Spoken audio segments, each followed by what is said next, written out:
following program contains disturbing materials that may not be suitable for some resellers. Viewer discretion is advised. Hello everyone, welcome back to the channel. This is John with Flippin' Ain't Easy. As you can see here, I'm picking up a load, not really a full load, but I had to pick it up by today. A lot of times, a lot of the stuff that I buy online, I have a deadline that I have to pick it up by, and I've been picking up a lot of stuff at the other location, full pallets, and this is not a full pallet situation for me. Been very busy, guys. Sales have been great. Hopefully your sales have been doing well as well. I can tell you, and I'm driving. Don't worry that I'm driving, by the way, because I do this all the time. I'm focused fully on the road, but it's like having a passenger along with me in the car, and you're that passenger. But with that said, sales have been great. $1,000 day yesterday, second $1,000 day in the last 10 days, which for me that's pretty big because big sales days like that, I think I hit like $1,000 sales day like twice last year, and to do it twice within a 10-day period is pretty big for me. Now I tie that a lot of that into the fact that I'm sourcing now instead of just focusing on one source and maybe supplementing it with yard sales, which is what I was doing at the beginning of the year. You guys know, of course, yard sales are somewhat out of the question for us here in Vegas. Yes, there are some, but they're not worth your while if there's only a few to go through within a 20-mile period radius. So for me, yard sales during the summer months just aren't a thing. And I was talking to about 2-3 weeks ago. I was talking to Art of Resale, and he's having a hard time sourcing because yard sales just aren't a thing out here. I mean, very much limits you to other sources like thrift stores, flea markets, and or like what I'm doing, liquidation. But not everyone's tuned into liquidation. It's very unsettling for a lot of people to try new sourcing, and you can fall into a lot of pitfalls and really lose money if you don't know what you're doing with liquidation. So I believe it's because dealing with multiple sources now. Um, Product is available, even though it's a lot different than what I've been getting lately. I'm still able to get decent product for resale, and I think that's really helping me really keep my numbers higher this year than I had last year, and I was really doing well at this time last year. I'm fully expecting, though, a very, very slow day today. And the reason why I'm expecting a slow day today is because of the fact that I had $1,000 day last night. We're talking only eight, actually nine, because we did ship one out. We had 9 packages that made up that $1,000. So that's, to me, really, really strong. Of course, it's not sustainable. It's not something I'm going to continue to do in the short term. But as I grow, as I build the product that I'm selling, it's certainly going to, my big days are going to increase, I think. And that's good. Now I'm kind of stunted. As you guys know, I'm stunted by the room that I have. I know a lot of you guys have suggested that I go out and get a storage unit. I'm seriously considering that, but for now, that might be a change I make next year. Just not in the right space to do it now. I just don't want to do it. I just don't want to do it now. Of course, I want to investigate. I want to get all my ducks lined up in a row. But if the cost is right to maybe pick up like heck, I don't even know, maybe a 10 by 10 unit or something, not to work out of, but to store some of the longer tail things. Now that's just it. Do you move on from the long tail, or do you put them in storage, right? And making a trip to the storage unit once those items sell. The problem that I've always had with using storage units is the fact that you're never done paying for your items if you're paying to store them. If that makes sense. Maybe it's the wrong way to look at it. My thought is, if I have stuff that's not selling now, then I need to find creative ways to move it or to get rid of it. It's never made sense to me to continually dump more money into a bad buy.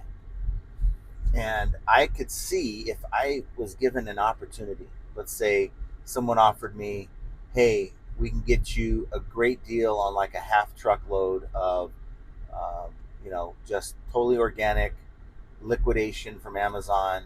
You can get anything from high end electronics to, just general merchandise.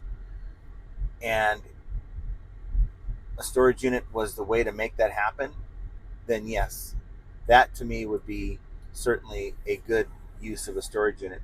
But if it's, I am maxed out with the space that I have in the garage, you guys see this, normally you guys will see the stack of toilet seats that I have in my little office slash recording room. Well, do I want to keep throwing good money after bad? And I don't really want to yet call this a bad buy, but it is a bad buy, I guess, with those toilet seats. I would much rather utilize that same space for all that product and put in racks for other smaller, because I'm starting to get smaller SKU items as well, which is ideal. And I just really feel like, first of all, don't buy merchandise. Don't source while you're playing poker. It's a bad idea, guys. I went in and I spent, when I was playing cards between hands, I would go on to this site that I go and usually buy from. And I kept finding these seats, and they, to me, were a good price point. I think I paid like about $6 a piece on average. And in the past, I've sold them for $40, $50, $60 plus shipping. And it's like maybe I've oversaturated my market, but I don't know. What I've done with the teal ones, for you guys who've paid attention, I have orange ones and teal ones. These are not your standard toilet seats that we're used to using. And we got the orange ones, sold 2 out of 10, and we just sold the first teal one. But the way I had to do it was I had to go in and sell that for, I think I had it listed for $29.99 plus calculated shipping, and then my markdown sale and my coupon brought it down even further. So I think they ended up paying, the person who bought it ended up paying like 40 something dollars out the door after shipping. So I need to stay creative like that. And yes, it sucks that I'm not making, 8-9x on my initial buy, but even to make 2 to 3x and move it is okay with me. I'm okay with that right now. And sometimes with sales, you have to be okay with taking an L, because you're never going to always get it right. I mean, it's you're going to find that even if you have a dedicated source, which I don't. I mean, I have to go in and really find and fight for these pallets. I don't have someone that I have an agreement with where they're going to hold this stuff for me. But even if I had that kind of an agreement where I was dealing with someone and they are holding items for me and selling me in like large lots, you're going to find that there's going to be stuff that's placed in those lots that aren't that desirable. Unless you're able to cherry pick it, you're never going to 100% find merchandise that's going to be 100% perfect. Now, with the pallets that I've been buying, they've been very good, but I have been willing to I've had to be willing to do one thing that most people really just don't want to touch. And that's really 2 things. The first of those 2 is being willing to not throw something in the trash when it doesn't work and sell it for parts or repair. Now, many of you guys might think this is a liquidation problem, but it's really not a liquidation problem. I promise you it's not. How many times have you gone to a yard sale? And sometimes a thrift store, if they don't have a place to test it. You buy an item for like $5. Oh, maybe you don't buy electronics, by the way, and we'll get to that in a second. But if it's an electronics item, looks good, no reason why it shouldn't work, take it home and the thing is DOA. Okay. What do you do? What do you do with that item? You just take that as a loss, as an L? Because I'm sure I'm not the only one that's happened to. Or do you do one of 2 things? Do you look up to see if you can sell it for parts or repair? Yes, at a much lower rate than what you thought. I mean, Maybe you bought that item for $5 at a yard sale, hoping to make 100. Uh, Parts or repair, you can only get 20 for it plus shipping. Well, you know what? That's not an L. I think an L is throwing that away. An L is if there's no market for it. So there's times where you could put something up for parts or repair that's never going to sell because there's no market for it. So that's an L, right? So you got to know when to cut your losses on that. So maybe if there's no, in Terapeak or in the 90 days, there's no record of that item selling for parts or repair, maybe you try it anyway and see if there's someone out there that's fixing these things, or maybe taking them apart and parting them out. That's one way to handle it. The other way to handle a situation like that is to part them out yourself. And it's something that I've learned from the robot vacuums. It's a hard lesson I learned because I bought, some of you guys know the story, but I bought a pallet of robot vacuums. They were loaded with those big brands, and I was very excited. Got a pretty good deal on them, and from the pictures that I was able to see, they were all in their retail boxes. They looked great. I get them, and they had to have been salvaged. This had to have been a salvage lot that was mismarked. But the company I was dealing with wouldn't, do anything for me. They pretty much said that's the way liquidation is. You got to deal with it. So what was I to do? None of these units worked. Half of them had parts missing, and I had to learn that there is a market to take the wheels off, to take the batteries out, to go in and take the circuit boards out, the sensors. And it wasn't all that difficult, just a screwdriver and I think it's called a torque screwdriver, certain size, and then you can pop all that stuff out, and there's a market for it. I just sold a 3-wheel assembly for a Shark robot vacuum for $120 plus shipping. I just did that. So I learned that though, because I wasn't going to take an L on that lot, and I was able to part it out. And guess what? We got it to work. So I think I may have made 3 to 4 times my money just from parting out those units that were not functional. And it went well. It's something that I don't mind doing now because I have experience doing that. But let's say, okay, you guys don't buy electronics, right? You guys don't buy liquidation. Let's say you buy a lot of clothes from somebody. You go to a yard sale and you buy up a bunch of clothes, and you find that 2 or 3 of those pieces have flaws in them. What do? You sell them with the flaws, or you just throw them out? That's a question I have for you guys. What do you do when you encounter a bad buy and you realize when it's too late, there's no way to test it, or you just did not see the blem or the broken piece when you picked it up at the yard sale or the thrift store? What do you do with it? And for most of us, we're talking like a $2, $5 buy. But let's say you paid up. Let's say you paid up maybe $15, $20 for that stereo receiver that when you got it home, it powered on, but it maybe gave you an error message, or it wasn't functional. What do you do when you encounter that kind of thing?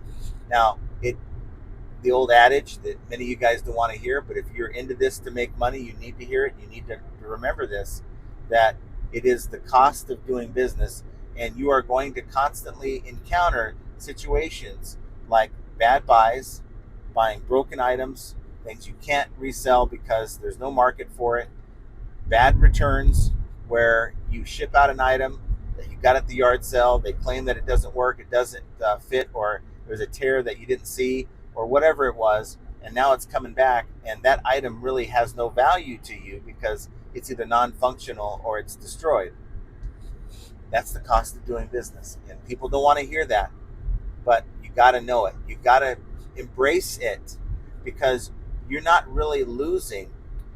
You still have the cost of goods. Every time you buy something, whether it's good or bad, and you're keeping track, I hope, for tax purposes, you're just increasing your cost of goods for the year.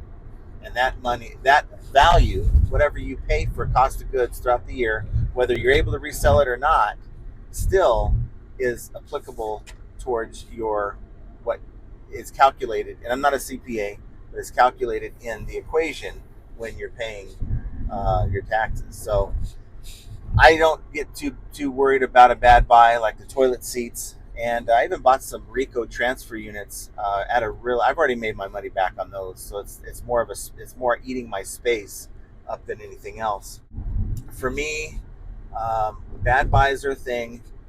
I embrace them. I don't get too upset about them. It's more of a running joke now on my channel about these toilet seats, but those will sell in time. I just have to stay the course, and I have to just keep being creative, whether it is continually lowering my price. And there is, believe me, there is a price point for these things, and I'll keep lowering my price until I find a way to sell them. And that's just the reality of reselling. So enough of me rambling. Nothing really that you can learn about, but I just thought it was an interesting subject. It's something I was thinking about the other day. I know that I'm not the only one with bad buys. I know that I'm not the only one that's bought something that may look promising and the comps support it, but yet it's just a long tail item, and or I buy an item and it just doesn't work when I get it home. So you have to, no matter how you source, you have to have a plan. Are you able to part things out when, and parting out, I can tell you, sometimes parting out items like the Roomba vacuum cleaner or the Dyson vacuums, you make more money on a fully functional set if you part them out than if you sell it as a set. And that is many things other than just electronics, I'm sure, but mainly I've seen it's in electronics because people are dealing with, let's say, a vacuum cleaner that's maybe has a broken part, and you're offering that one part rather than buying a new vacuum cleaner. They just buy your part and fix it themselves. It's happening. It's there's more of a market for that now than there ever has been, as far as I'm concerned. What I've been seeing. So how do you handle those situations? I want to know down below. If you encounter a bad buy, do you freak out? Is it the end of the world? Or do you just write it off as a bad buy, try to salvage what you can and move on? Or do you just let it ruin your day? I don't think you should let it ruin your day. It's a part of doing business. It's the cost of doing business. And I want to know down below your honest feelings about that topic. Figuring out what to do with stuff that's broken, you thought was a good buy, turns out it wasn't. Well, it's yet another example of how flipping ain't easy. Put your comments down below. Let me know your thoughts on this subject. And we will see you guys on, hopefully, we'll see you on Fridays live, 8 a.m. on the channel, Pacific time, 11 a.m. Eastern. And until then, have a great rest of your day.